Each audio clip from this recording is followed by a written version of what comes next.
How much rehearsal did that particular show take? From the end of you finished one broadcast, what did it take to get the next Gildersleeve broadcast on? We would go there. It started on Sundays, I believe. We Sunday would, afternoon yes, initially? but we would go there perhaps Friday and work with the show, and sometimes different parts would have to be changed. And we'd work not too many hours. By the way, we were sitting on that stage when Pearl Harbor was bombed. Oh, you were? Mm-hmm. And we were sitting there when the president's voice came over declaring war. And after that, we couldn't travel nights with any lights on our cars. It must have been quite an impact at that time. It was. It certainly must have put a damper on your spirits at the beginning of that rehearsal period or whatever. It was quite a frightening thing. But however, we didn't realize the enormity of this thing until maybe weeks later. We didn't know what was going to happen and why it was happening.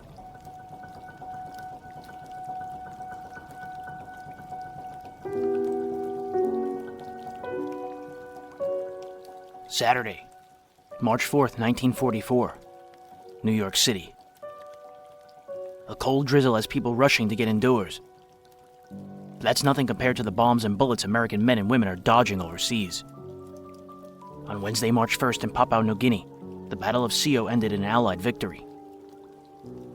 That same day, the Vatican was bombed for the second time during the war, while a massive strike began in the Italian Social Republic. Citizens resented having to produce war materials for Germans. The next day, Joseph Stalin rejected British proposals to negotiate over the Polish-Soviet border, while a night attack by the Japanese on Los Negros was repelled by the Americans. On Anzio's beachhead, the 3rd Infantry Division fought off a German counterattack in Ponte Rotto, and a women's protest in Rome ended tragically when the pregnant Teresa Gullace was killed by a German soldier for trying to pass a sandwich to her imprisoned husband. On this day, March 4th, the Second Narva Offensive ended in a German victory, while China and Afghanistan signed a treaty of friendship. At 1:45 p.m. Eastern Wartime, NBC's War Telescope took to the air over WEAF in New York with stories about the men and women on the front lines and their disconnect with the average American citizen at home. From London, the National Broadcasting Company presents War Telescope with John McVane of NBC's London staff, a veteran reporter of the European scene. For his regular Saturday report, we take you now to London. This is John McVane in London. The recent reports reaching here from America again seem to emphasize certain differences between frontline troops who are doing the fighting and at least some of the politicians and other people at home. Later in this broadcast, you will be hearing something of an episode in the life of a man of the front line, a naval flyer. Yet I wonder whether anyone who has not undergone his experience can understand it completely. The reports that I mentioned indicate one great danger to American national life, that people at home will shut their eyes to the fact that any sacrifice they can make can never be as great as the sacrifice of the frontline soldier when he risks his life. Once convinced the soldier, who at this moment stands in danger of death on the Italian front or in the air over Germany, that people at home do not realize how much he's been through, and you formed at least one basis for post-war disunity within the country. 2 days after this broadcast, the Red Army began the Uman Borosani offensive while taking 2 Ukrainian cities. On Monday the 6th, American heavy bombers mounted their first ever full-scale daylight raid on Berlin, while multiple German submarines were sunk by Allied warships. Surprise at Blimp, who was clasping his hands to his side and saying, "Help, help, I've been wounded in the pocketbook." The day of a full-scale European invasion was coming. Much time to read newspapers or listen to news broadcasts. He knows only the general outlines of some of the main news from home. What he's heard from home in these past few weeks hasn't been news of a kind calculated to instill him with any enthusiasm for the tribulations of the home front. Lowe's cartoon may well describe the general impression of an American soldier who heard only the bald fact that Congress, by a rousing majority, decided to call on the nation to pay only a small fraction of the war expenses. As far as the soldier knows, the reason was that Congress didn't like paying for the war because it was the president's idea. As far as one can determine, the average American soldier in active service does not approve strikes by labor. Neither does he approve a congressional policy of no control of prices and salaries. Complaints about high taxes and demands for higher salaries are apt to leave the soldier, living on sea rations in a cold foxhole that's under shell fire, comparatively unmoved. He knows what his salary is going to be for some time to come, provided he lives long enough to spend it. But that's not exactly why we're here. Tonight on Breaking Walls, we're going to focus on a show that between February and March of 1944 pulled a rating of 19 points. This made it the most listened to show airing at 6:30 p.m. in radio history. The show was also the first spin-off situation comedy ever. One could know the title character by his singular laugh. The show was The Great Gildersleeve. Time to time, reports that some senator or other is working himself into a lather about American air bases all over the world, oil pipelines in Arabia, and similar subjects. Occasionally, he may read in his local paper a blast against America's allies, Russia and Britain. Bésame, bésame mucho. Welcome to Breaking Walls, episode 149. My name is James Scully.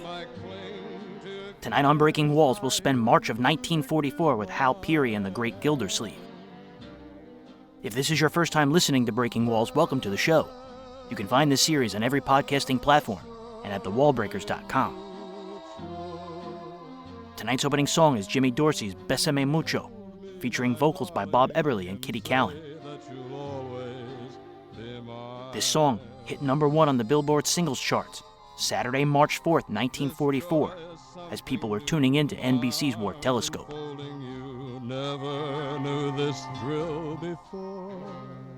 Join the Breaking Walls Facebook group to keep in touch with news, snippets, photos, and other additions to the podcast at facebook.com/group/thewallbreakers.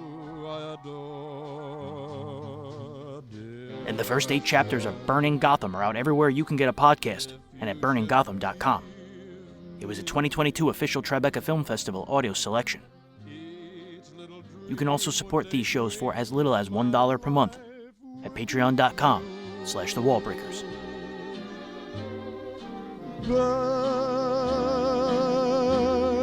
Bésame mucho. Love me forever and make all my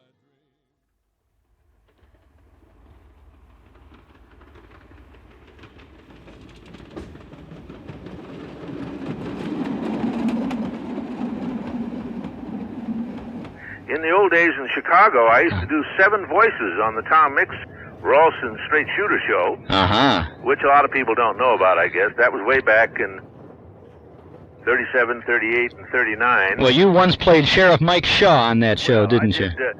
I did Mike Shaw in a voice like that. And I did an Englishman in a voice like that. And I did Henry Akins, who was a town banker, in a voice like that. And I did Hog Barrett, who was a villain. And I also did Hog Barrett's brother, who was named Shotgun Barrett, in the same voice, except he had a lisp. And then, of course, I did Lee Lou, the Chinese cook. Well, that was 7. I did a chief, an Indian chief, also. And then when I left in 39 to come here with Fibber McGee and Molly, why, there were 4 or 5 fellows that took over the parts, including a chap by the name of Forrest Lewis, who did very well in several characters, including one called Wash. Hal Peary was born Harold Jose de Faria to Portuguese parents on July 25, 1908.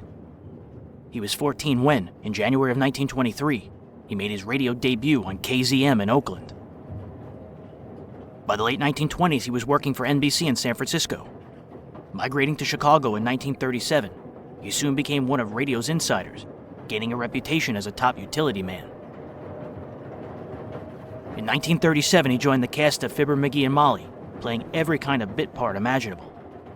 I did several things. The first thing I ever did there was an Italian father, and that's how I happened to get on the show. There was somebody in an orchestra that used to play the part, and he was snowbound or something up in Wisconsin, couldn't make it. And I had worked with Marion and Jim Jordan on Colton Meyer's Kindergarten, which was a show they used to do even after they did Fibber McGee. They loved doing it. Mm-hmm.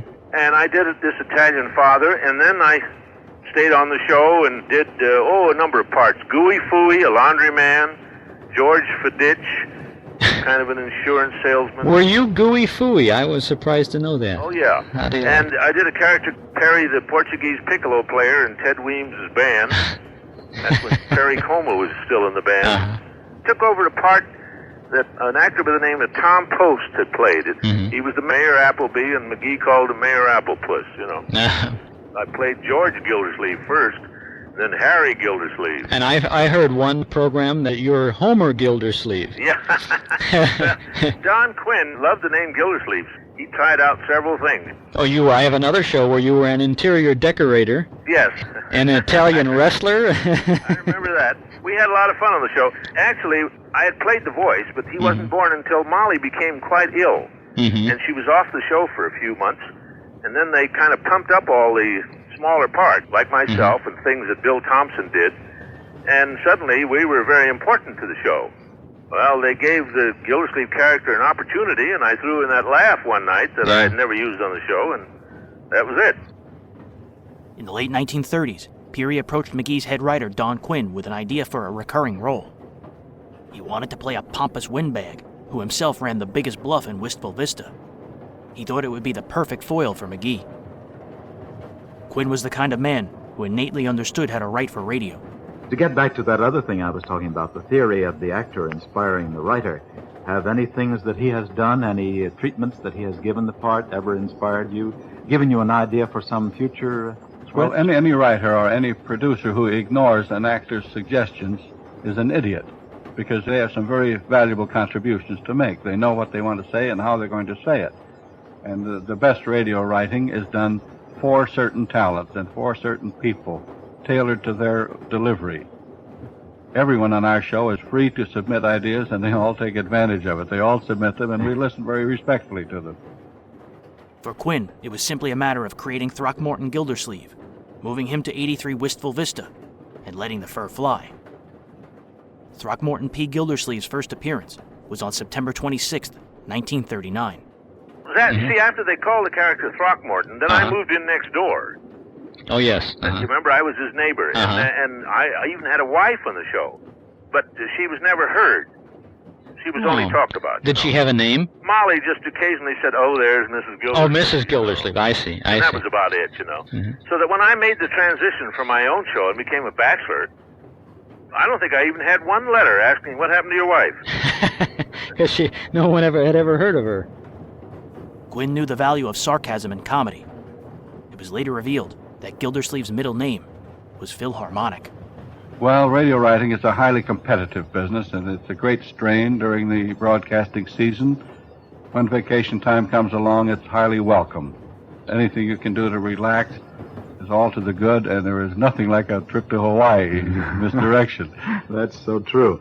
You know, in this business, very often the question is, from what profession do you come? How did you get into radio? How about with you, Mr. Quinn? I came from the ranks of commercial cartooning, which in 1929 and 30 laid, as Variety says, a big egg. I had been giving jokes to a radio comedian around Chicago named Jim Jordan, who is now Fibber McGee. Yeah. They asked me if I would write a show for them called Smack Out, which was a rural community country store skit. And I wrote this for 4 years, a country store rural thing, without ever having been off the city streets. So you can see I'm a fraud all the way along here, writing a college show with no education, and as a city boy writing a country show. Fibber McGee and Molly stemmed from that country store skit, because we featured tall stories. This is why we called him Fibber McGee. Oh, I see. That's where the name Fibber came from. And that's how you came to start writing that script. Yes. I neglected to tell you, ladies and gentlemen, that Mr. Quinn did, of course, also originate Fibber McGee and Molly and wrote it for many, many years. 17 to be exact. 17, really? Yes. By 1941, the character proved so popular that it was decided to spin Gildersleeve off into its own show. An audition was recorded on May 16th. Peary's last regular appearance on Fibber McGee and Molly was on June 24th in a memorable scene. McGee and Molly are headed to Hollywood for the summer.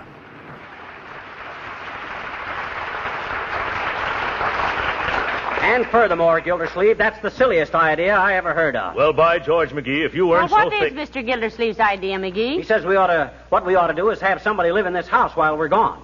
Ain't that dumb? Well, I don't know if I thought we could sublet it to the right people. Well, I didn't exactly mean sublet, Mrs. McGee. I had more in mind the care of your house. Oh. Imagine coming back in the fall to a nice, clean house. Windows washed. Furniture all Johnson's waxed and polished. Shelves cleaned. Wouldn't that be worth more than any petty little sum you might get for rent? Well, it almost is to me, Mr. Gildersleeve. I wonder who we could get, though. Well, it just happens that my wife's brother and his family are going to be here all summer, and I thought... Oh, no, you don't. Trying to chisel some free lodging for your relatives, eh, Gildersleeve? Well, you can just keep the visiting fireman on your own hook and ladder. Now, McGee, I don't think Mr. Gildersleeve meant That's all right, Mrs. McGee. I'm not angry. I won't see my little chum until last week in September, and I refuse to quarrel with him. My goodness, I'll miss you, little pal. Yeah. Shucks, the Spanish serenader's coming out in him. What are you after anyway, Gildersleeve? The use of our lawnmower for the summer?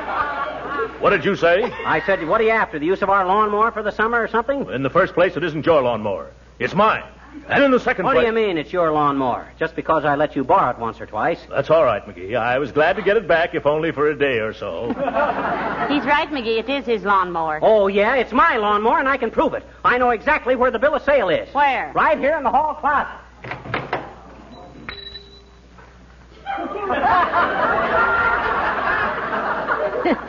I straightened it out this morning, dear.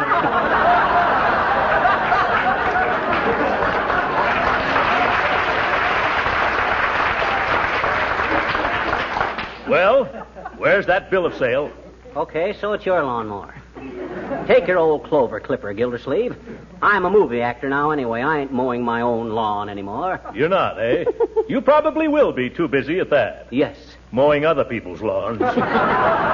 You don't seem to have much faith in McGee's future in Hollywood, Mr. Gildersleeve. Mrs. McGee, if all his fans were gathered in one spot, yes, they wouldn't make enough breeze to ruffle baby Sandy's hair ribbon. You wait, Gildersleeve. You'll be reading in the papers about me. Hometown boy makes good. Read the rest of it, McGee. Huh? Hometown boy makes good time hitchhiking home from coast. Now you look here, you All big right, old... boys, that's enough. Do you realize we only have a few minutes to catch our train, dearie? Oh, boy, that's right. Go on home, Gildersleeve. Can't you see you're holding us up? That's all right. If I have to pay more than a dime to see you in the movies, you'll be holding me up. Have a nice trip, Mrs. McGee. Oh, thank you, Mr. Gildersleeve, and goodbye. Goodbye, little chum. So long, Truckee.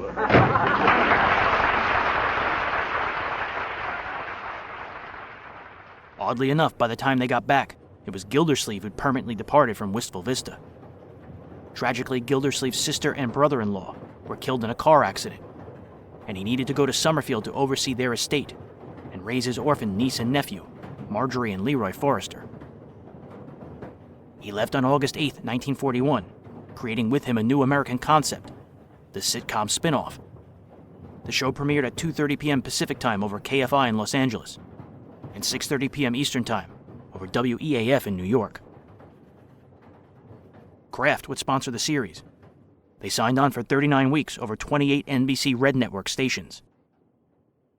Kraft presents The Great Gildersleeve.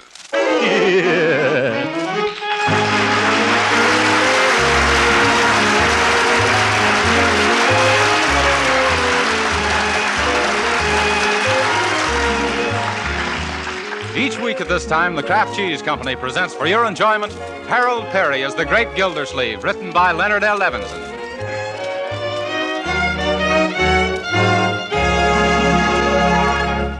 We'll hear from The Great Gildersleeve in just a moment. But right now, here's a message of very great importance for today's menu makers. I don't know how much you housewives actually know about modern margarine, but there's probably been no time in the history of America when it was so important for you to have the true facts about nourishing, wholesome foods for your family. So I want to tell you about Parquet. Parquet is the new quality margarine made by Kraft, a delicious spread for bread, hot rolls, and toast. Now, of course, the fact that Parquet does taste so good probably accounts for its popularity as a spread in millions of homes. But this is even more important. Parquet margarine is a protective food with exceptionally high nutritional value. It is one of the best energy foods you can serve, and a reliable year-round source of vitamin A. There are 9,000 units of this vitamin in every pound of Parquet. So tomorrow, ask your food dealer for a pound of Parquet margarine made by Kraft. The whole family will like it because it tastes so good, and you'll know that you're giving them an economical, highly nutritious food made to the Kraft standards of quality. Just say Parkay, P-A-R-K-A-Y.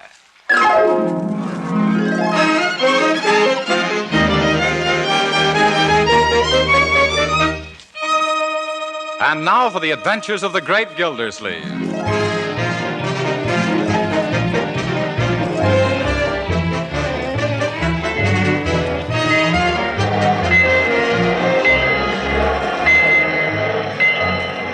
Wistful Vista, coming into Wistful Vista. You say this is... Oh, Wistful Vista, where Fibber McGee and Molly live? Yes, madam. Oh, my. Do you think I'll be able to see them from the train window? No, lady, the McGees are on their vacation. Oh. But say, there's a next-door neighbor of theirs, Throckmorton P. Gildersleeve. Where? That portly gent with the mustache on the platform, the one making a speech to his employees. How do you know they're his employees? Because every time he goes away, he gives them an hour off to come down to the station and wave goodbye. Oh, so that's Mr. Gildersleeve. Well, I never...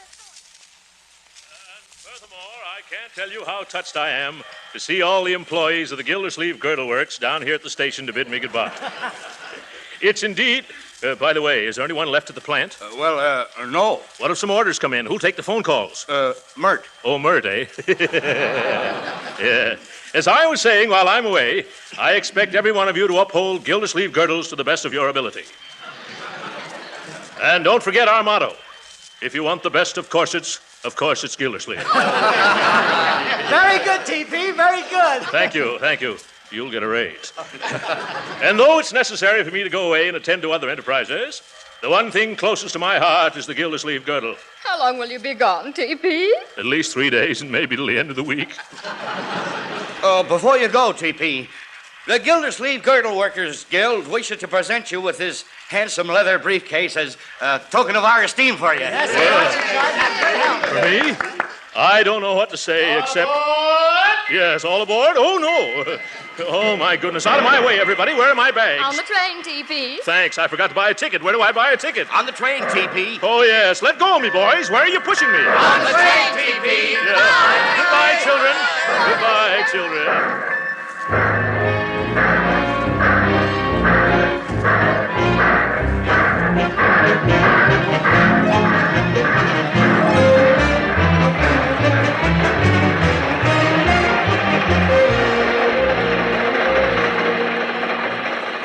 Here's your ticket, Mr. Gildersleeve.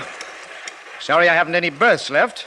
Couldn't you squeeze me in somewhere? I'll try, though it'll probably be a tight squeeze. Yeah, tight squeeze. Side-splitting, isn't it? Going to be in Summerfield long? Oh, no, just 3 or 4 days. I'm taking over the administration of my brother-in-law's estate. They're going to run it for my niece and nephew.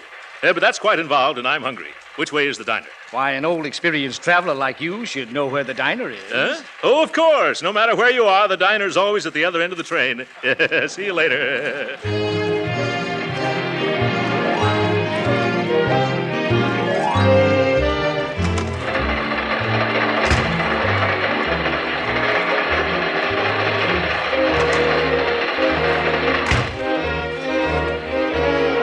Oh, excuse me, madam.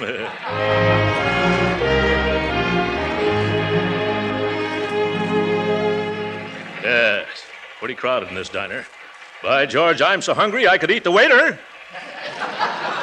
Yes, sir? Is it all right if I sit at this table? Yes, sir. Sit right down, sir. If this gentleman doesn't mind reading his paper on his own side. I said if this gentleman doesn't mind reading his paper on his own side. Excuse me, sir. Does you mind? Yes, I do. I'm particular whom I eat with. You are, eh? Well, I'm not. I'm hungry.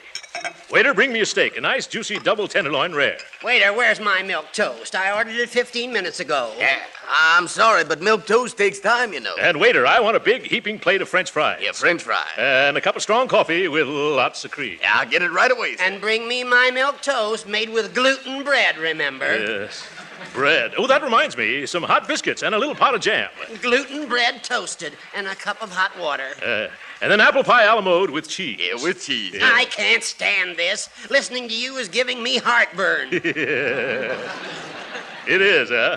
Waiter, Don't forget the steak sauce, ketchup, piccalilli, and relish. Bring me a glass of bicarbonate of soda, quick. Yes, sir. Right away, sir. I'll be back.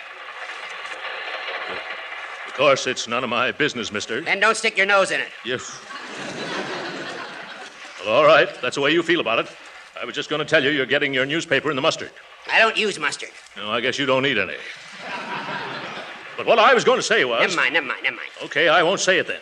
That mustard from your newspaper is all over your sleeve now. I don't care. What? Oh, of all the messes Water only spreads it. You see what I tell you? I'll thank you to mind your own business. What's the big idea jumping down my throat? What do you expect addressing a perfect stranger? You're far from perfect, stranger.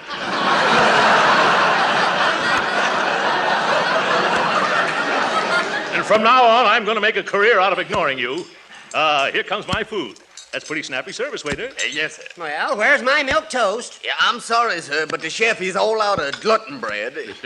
He wants to know would pumpernickel do just as well. No, pumpernickel wouldn't do just as well. And why keep me waiting all the time while you serve this big buffalo the minute he sits down? Oh, no, look here, mister. I don't want to look here. I'm sick of the sight of you. The idea. An overstuffed ox like you, guttling and gobbling and gorging yourself like an ostrich. I've got a bad case of indigestion already just from looking at you. Why, you dyspeptic little dodo. Just because you're mean to your stomach and your stomach talks back to you, you bellyache. Excuse the expression. You're not suffering from indigestion. You're just green with Epicurean envy. I won't sit here. Here's your bicarbonate of soda, mister. Take it away. I need something stronger than that now. I've got some pills down here in my briefcase. Just a minute there. What are you doing with my briefcase? Your briefcase? This is mine. It is not. My employees gave it to me just this afternoon. Take your fat paws off of my briefcase before I... Before you watch, you dried up little crabapple. Now, wait a minute, gentlemen, please. Let go of my briefcase. I will not. It's mine. Why, the idea is... oh, yes, now, ma'am. Waiter, did you see anything of my briefcase? I left it... Oh, you gentlemen have it. Thank you so much. Well, for that...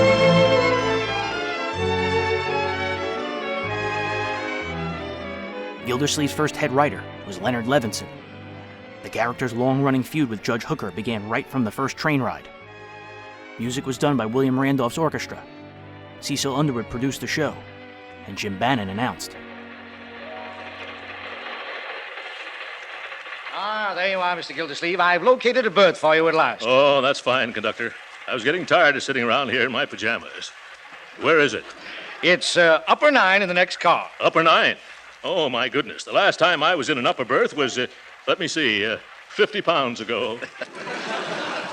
The porter's making it up for you now. Yeah, thanks. I do hope that porter gives me a wide berth.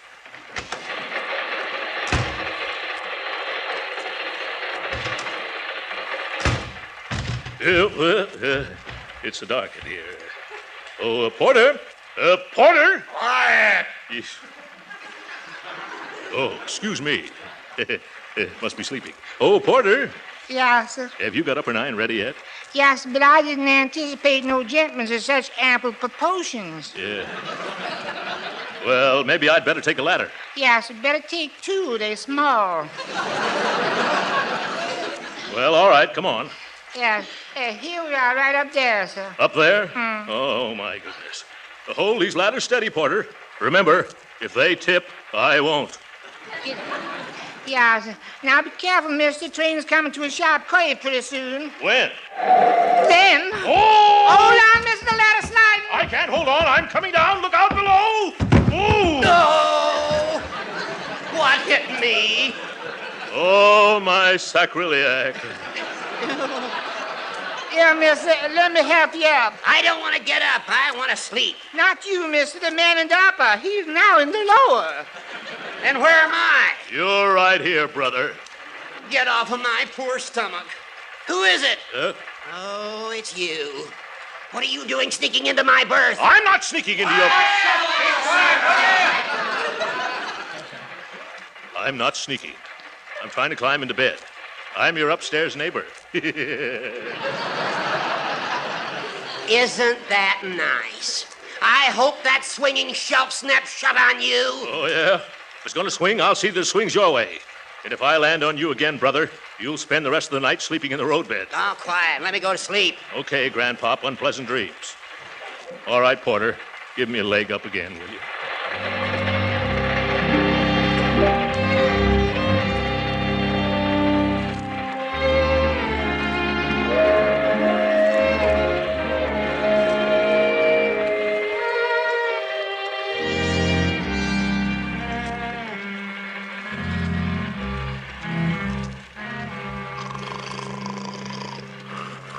32,473.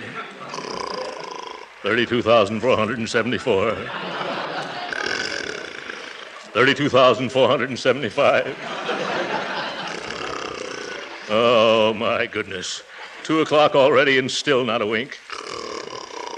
Yes, 32,476. 32,478. Oh, what's the use? There was only some way of stopping that buzzsaw down there. I can't stand this any longer. Where's that porter? I'll fix this guy. Did you call me, sir? Yes. Would you mind getting me a drink of ice water? I can't sleep. Yeah, sir. Yeah.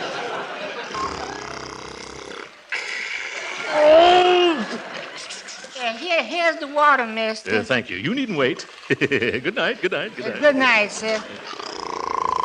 Yes. Now, if I can hold this cup in this hand and open the lower curtain with it. I've got it. Yeah. Steady now, Gildersleeve. Ready. Aim. Oh, no! What was that? Porter! Porter! What is it, sir? Shut this window, will you? It's raining right in on my face. Quiet! Can a man get any rest around here?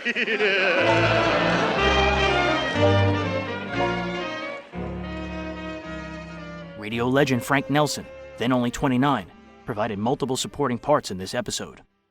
Anyway, I did various things around town here. One that was very popular local show was The Witch's Tales. Paula Winslow, who was another gal from out here, and I did the leads in those for, about 2 years. That was the most envied show in town at that time. Now, this was before there was any transcontinental shows out of here. Finally, I had worked for John Swallow at KFAC KFVD as an announcer, and John became the first head of NBC out here. And NBC at that time was just an office on the RKO lot, on the back lot, and we worked on sound stages initially, and then they built some sound stages strictly for radio right at the end of the RKO lot. That was the beginning, and they had a show out of here called the Hollywood on the Air show, which was the RKO show. First show out of Hollywood that was transcontinental, but it was not sponsored, except that RKO really, it was their sponsorship in effect. I used to do everything on that. I was the announcer, I filled in as a bit actor, and then if somebody didn't show up, I played that part too. Did that for about, about a year and a half, and then the first transcontinental show that was sponsored out of here was an original Marx Brothers show with Groucho and Chico, just the two of them in it. They were fun days, those early days. I think radio offered so much more to an actor than television does, because you could do anything that your voice would allow you to do. You weren't trapped by what you looked like, how tall you were, how old you were, or how fat you were, or anything else. You could just do anything that your voice would allow. And that let us play a great deal of varied types characters. And you didn't need any time for makeup and costumes? No, that was nice. That was nice. And you read it, too.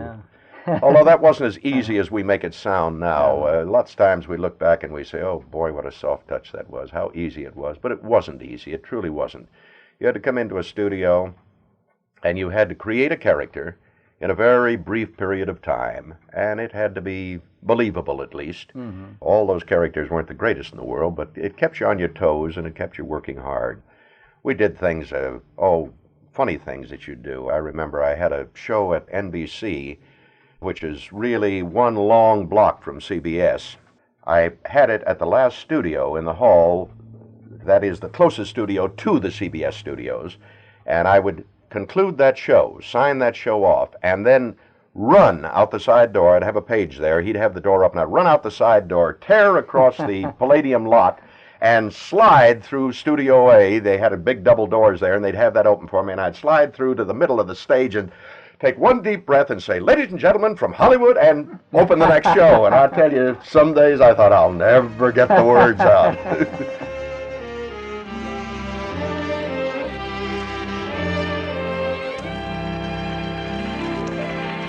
Good morning, sir. He's just pulling into Summerfield. You want me to brush you off? No, I'll walk down the steps like the rest of the passengers. Yeah. Yeah. By the way, Porter, you've given me such good service. Here's an order for a Gildersleeve girdle for your wife. Thank you, sir. I happen to be a spinster at the moment. But if it's all right with you, I'll put it in my hope chest. Yes. Yes, that's perfectly all right. Summerfield, eh? By George, I'm certainly looking forward to seeing Marjorie and little Leroy again.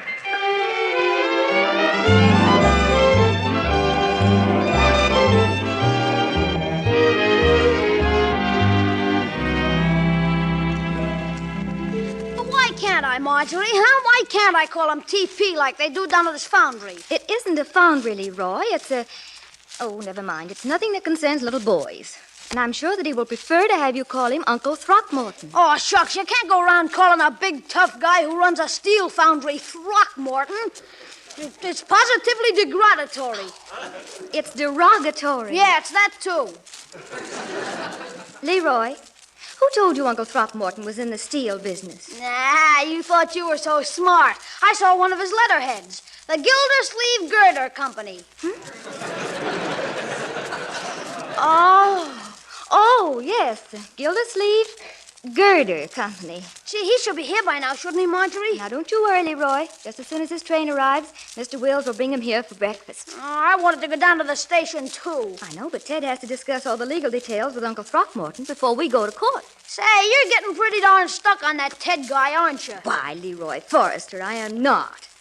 Ted Wills is merely our lawyer. He is not. Williamson, Williams, Willies, and Wills are our lawyers, and Ted's nothing but the tail end. Well, he's young yet. You just give him time. Oh, there you go. Oh, say, how's if I should call him Uncle Morton? Call who? Oh, Uncle Throckmorton. Well, I don't think he'd object to that. Wait, I can do better than that. How's this? Uncle Mort. Who's that? Uncle Mort. I'll answer it. Well, I'll bet this is little Leroy. Hi, Uncle Mort. Hi, who? You, Uncle Mort. You don't mind if I call you Uncle Mort, do you, Uncle Mort? No, not at all. Go right ahead. Uncle Mort, eh? I like that. And this is Marjorie, Mr. Gildersleeve. Marjorie, eh? Come here, my dear. My, how you've grown.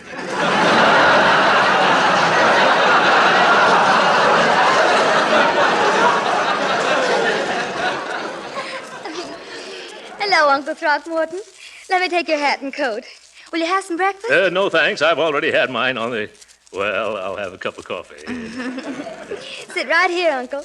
Ted, you sit over there. Oh, thanks. My, this looks wonderful. Hey, Unc, will you take me back to Wistful Vista with you and let me work in your factory? What? Well, I didn't think you'd be interested in that sort of thing. Now, Leroy. Gee, I am, Uncle Mort. That must be some layout. I bet you make the supports for a lot of big projects there.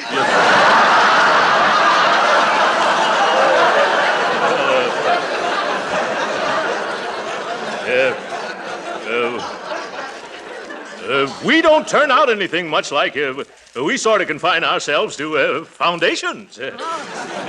Say, I'd like to go along sometime when you install some of those foundations. I don't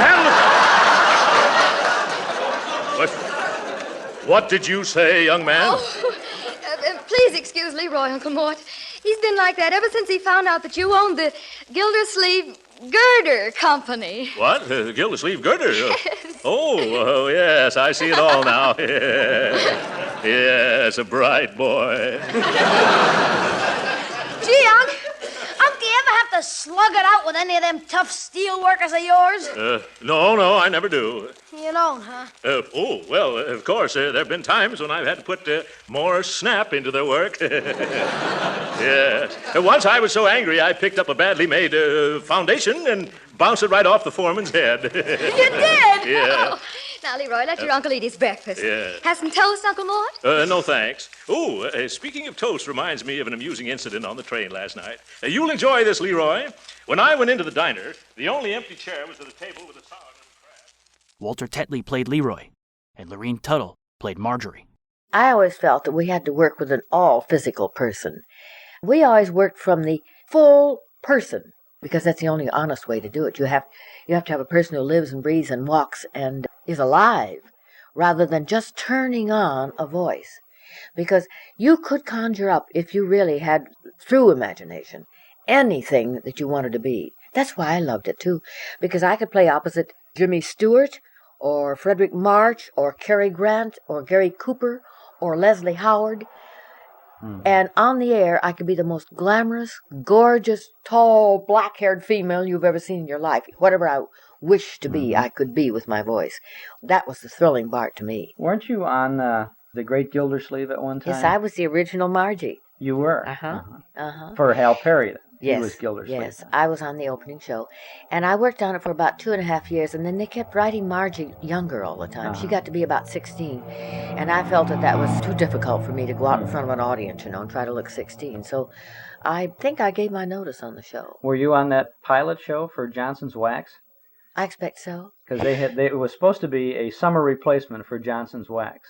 And then Johnson's decided against Gildersleeve, and then Kraft Foods came in and picked it up. Oh, I see. But well, you know more about it than I do. Yell when the ice water hit him in the face. Yeah. Well, it's time we leave for court, Mr. Gildersleeve. It is? Come on, kids. This won't take long.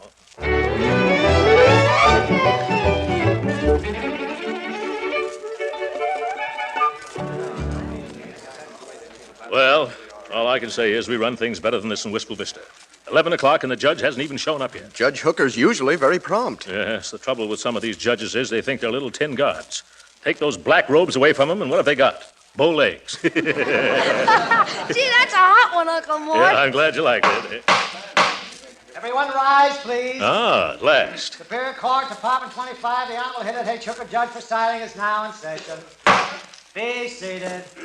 Sit down, Uncle Mort. Thank you. Oh, my goodness. Who's that man sitting in the judge's chair? Why, that's Judge Hooker. Judge Hooker? That's the man in the lower berth. Case of Throckmorton P. Gildersleeve for appointment as Administrator of the State of Ray Forrester. Oh, that's us. Come on, Mr. Gildersleeve. I'm not feeling very well, Ted. Couldn't we postpone this over to another judge? Oh, come on, Uncle Mort. Remember what you said. This guy'll be a pushover. Yes, a pushover. Now, come on. Step up. Don't dawdle. I haven't got all day. Make a snappy, folks. The judge is pretty short-tempered this morning. He didn't get any sleep last night. Oh, my. Your Honor, with your permission, I'll put Mr. Gildersleeve on the stand first. Go ahead, Mr. Wells. Swear in the witness, Bella. You solemnly swear to tell the truth, the whole truth, nothing but the truth to help you? I do. Well, do you or don't you speak up? I do. That voice is very familiar. Turn around, Mr. Oh, so it's you. Yes. Hello, Judge. Mr. Wells? Yes, Your Honor. I will examine this man's qualifications if you don't mind. I don't, Your Honor. But I do. Silence. Now then, Gildersleeve, what do you do for a living? I make girdles, Your Honor. Order in this court. Order in the court. Order in the court. Order. Order.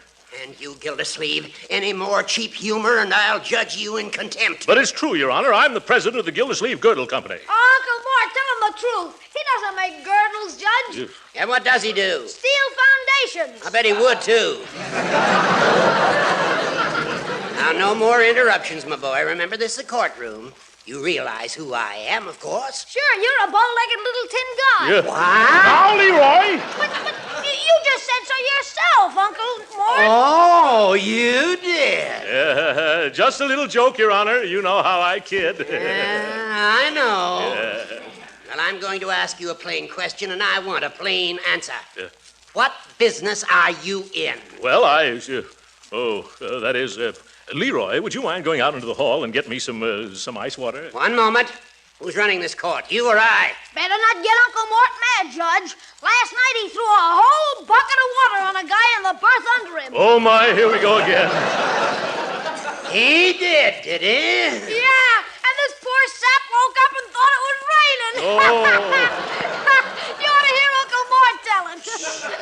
Thanks, I will. Let's hear all about it, Uncle Mort.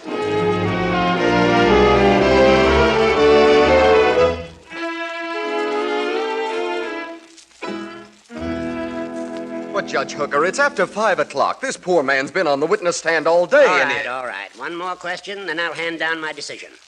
Mr. Gildersleeve, what makes you think that you have executive ability?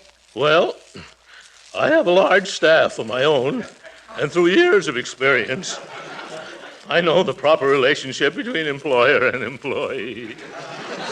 Your Honor. Yes, Mr. Wells? Our firm has thoroughly investigated Mr. Gildersleeve, and we're satisfied as to his qualifications. Mr. Wells, I have great respect for you and your associates.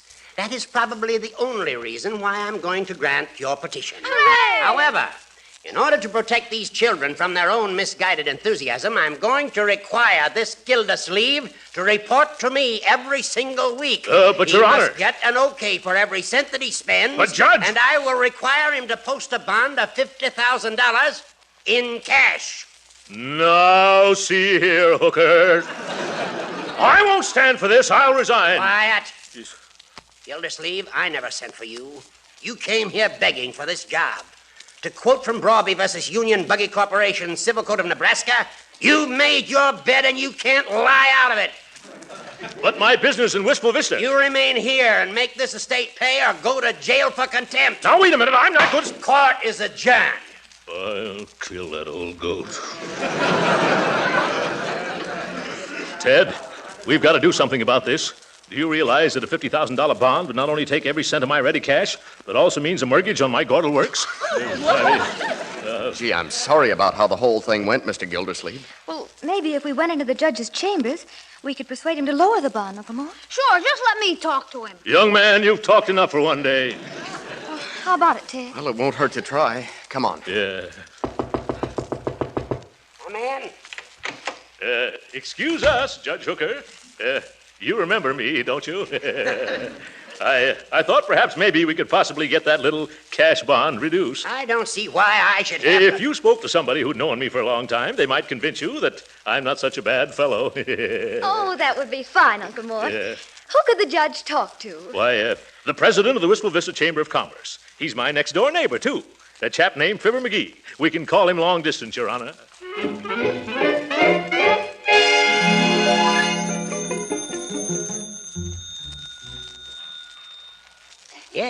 Yes, I see, Mr. McGee. Yes, I'm glad you put me straight on that. Yes, I knew my little chum would set me in right. That's a very good point. Leroy, I want you to meet McGee one of these days. There's one of nature's noblemen. I guess you've made up my mind for me, Fibber. Fibber. Hold the phone a second, I'll tell him. Gildersleeve. Yes, Judge? Gildersleeve, I've decided to rescind that $50,000 bond. I knew that would happen if you spoke to my little pal. Yes, after talking to McGee, I'm going to make that bond $100,000. What? Give me that telephone. Hello? You're a hard man, McGee.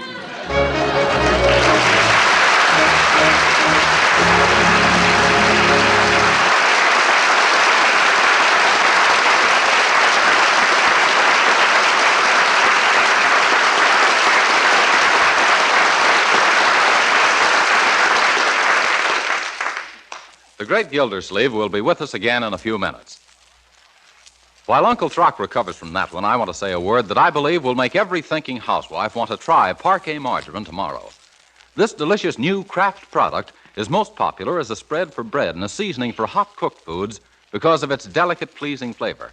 But the same qualities that make it so good for table use make it an extra fine shortening for baking. I say extra fine because it has all the qualities of an ordinary shortening, plus fine flavor and added nourishment. Let me read you a statement from Mrs. Lillian Watts, who, having been born and raised on a farm, is mighty particular about food.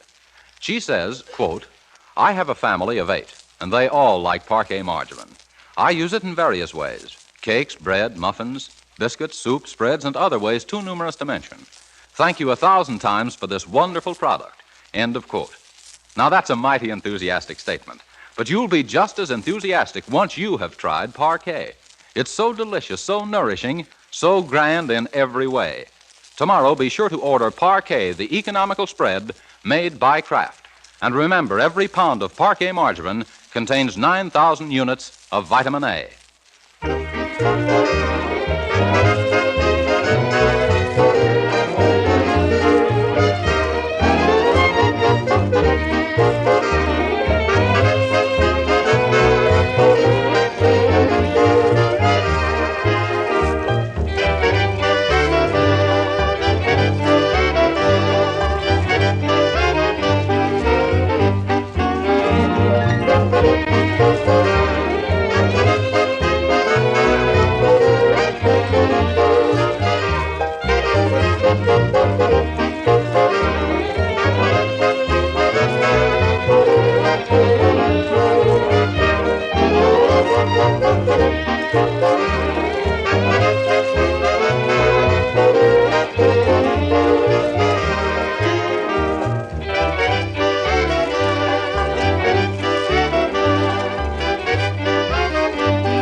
Uncle Mort, what are you going to do now? By George Leroy, I'm going to show that judge I can run that estate, or my name won't be Throckmorton P. Gildersleeve. You bet it won't, Uncle Mort. You won't even have a name. Yeah, no. I'll just have a number. Good night, folks.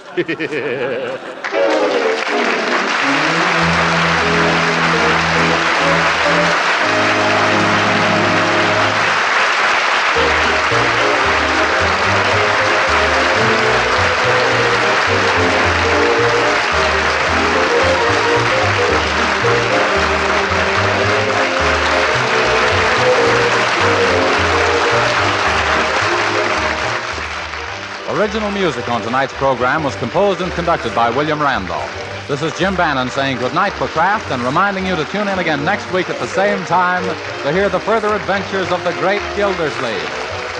This is the National Broadcasting Company.